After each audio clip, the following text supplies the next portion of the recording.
This video walks you through how to create a workspace in monday.com. Begin by signing into your monday.com account. Once you are logged in, wait for the main dashboard to load so you can see the left sidebar and the workspace area connected to your account. If your screen opens to a board or another section first, that is fine.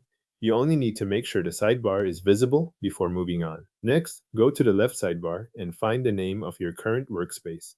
Click that workspace name to open the workspace menu. This menu shows the workspace options available from your account, and it is the place where you can switch between workspaces or start a new one.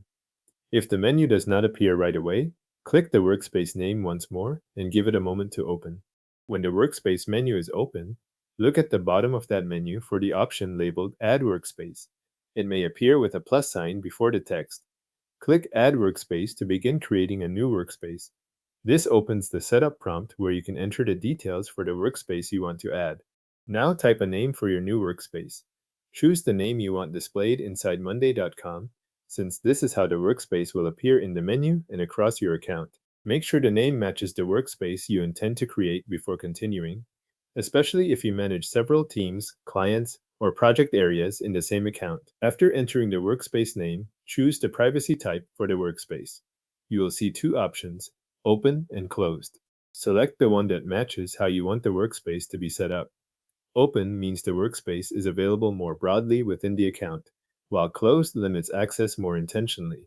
If you are following a company structure or internal access policy, this is the point where that setting should match your intended workspace visibility. Once the workspace name and privacy type are set, click Add Workspace again to complete the creation process. Monday.com will then create the new workspace and add it to your account. Depending on your connection and account activity, you may see it appear right away in the workspace menu or in the sidebar after a brief moment.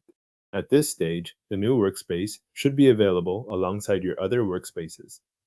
If you want to confirm it was created correctly, look back at the workspace list and check for the new name you entered. The selected privacy setting should now be applied as part of that workspace setup. Your new workspace is now created in monday.com.